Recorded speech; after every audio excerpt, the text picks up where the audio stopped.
নমস্কার বন্ধুরা, আমি অর্চনা চলে এসেছি আজকে নতুন একটা রেসিপি নিয়ে। আশা করি আপনারা সবাই ভালো আছেন। আজকে রেসিপিটা যেটা বানিয়েছি সেটা দেখাবো কি বানিয়েছি এবং কি মাছ বানিয়েছি। মাছের রেসিপি। এই মাছটা হলো কাজলি মাছ বা কাজল গৌরী মাছ। অনেকে অনেক রকমভাবে চেনে। এই মাছটা ভালো করে কেটে ধুয়ে পরিষ্কার করে নেব। তারপরে নিচ্ছি এখানে কিছু মশলা, যেমন ধনিয়া গুঁড়ো ১ চামচ, জিরা গুঁড়ো ১ চামচ, লাল লঙ্কার গুঁড়ো ১ চামচ নিয়ে নিচ্ছি, হলুদের গুঁড়ো ১ চামচ আর সামান্য একটু জল দিয়ে ভালো করে একটা পেস্ট বানিয়ে নিতে হবে। একটা পেস্ট বানিয়ে নিয়েছি, এটা আলাদা করে রেখে দেব। আর এরপরে যে মাছগুলো আমি ভালো করে কেটে ধুয়ে রেখেছি তার মধ্যে নুন হলুদ মাখিয়ে রেখে দিচ্ছি ভাজার জন্য।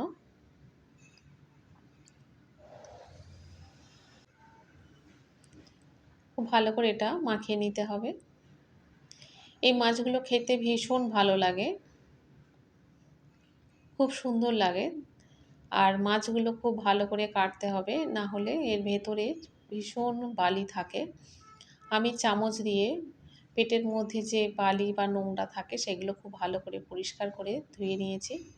আর দোকানে মাছ কাটতে দিলে কি হয়, মাছটা একদম মাছের মাথা উড়িয়ে দেবে, সামান্য একটু রেখে দেবে, ভালো দেখতে লাগে না। সেই জন্যই আমি গোটা মাছ কিনে নিয়ে আসি, নিয়ে বাড়িতেই কেটে নিই। না হলে আমার ঠিক একটা পছন্দ হয় না দোকানের এই মাছ কাটা। বড় মাছগুলো খুব সুন্দর কেটে দেয়, যেমন রুই কাতলা যে মাছগুলো হয় খুব সুন্দর করে পিস পিস করে কেটে দেয়, কিন্তু এইসব মাছগুলো খুব ভালো কাটে না। যাই হোক, গরম তেলের মধ্যে একটা একটা করে মাছ দিয়ে দিয়েছি, দিয়ে ভেজে নেব। এই মাছগুলো ভীষণ স্বাদ, খুব ভালো লাগে যেভাবেই রান্না করো না কেন। আমি বেশিরভাগ সর্ষে দিয়ে ঝাল করি, খুব ভালো লাগে। আজকের ভাবছি টমেটো দিয়ে ঝাল করব।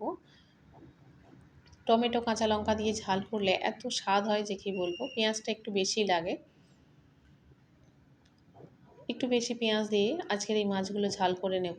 এই মাছের একটা বাজে গুণ আছে, ভাজার পরে কেমন ভেঙে ভেঙে যায়, খুব একটা ভালো দেখতে লাগে না।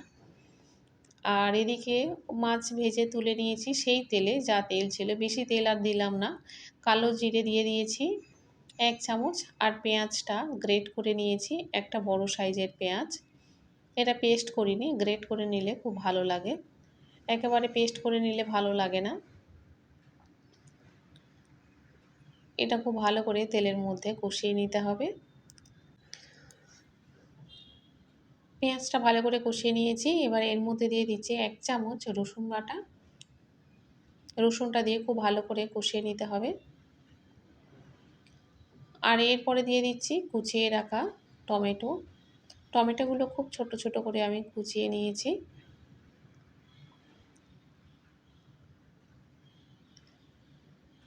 এটা পেস্ট করলে হতো, কিন্তু আমি ভাবলাম পেস্ট করা থেকে কুচিয়ে নিলে হবে, ভালো হবে, গ্রেভিটা খুব সুন্দর হয়। এর মধ্যে ১ চামচ আদা বাটা দিয়ে দিলাম। আর যে মশলাটা আমি আগে থেকে পেস্ট করে রেখেছিলাম গুঁড়ো মশলা, সেটাও এর মধ্যে দিয়ে দিলাম। মশলার বাটিটা ধুয়ে অল্প একটু জল দিয়েছি, দিয়ে খুব ভালো করে এটা কষিয়ে নিতে হবে মশলাগুলো।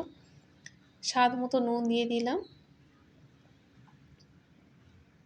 আর কয়েকটা কাঁচা লঙ্কা দিয়ে দিচ্ছি ঝাল হওয়ার জন্য। লঙ্কাগুলো ভীষণ ঝাল, তাই আমি এখানে লঙ্কাগুলো পেস্ট করে দিইনি, এগুলো গোটাই রেখে দিয়েছি।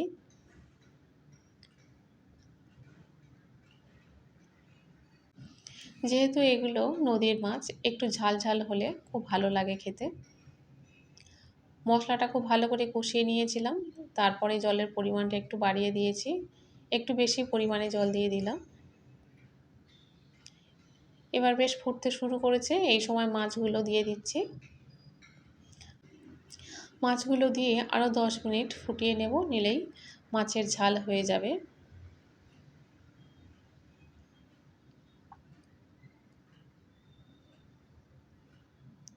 দেখুন মাছের ঝালটা হয়ে গিয়েছে।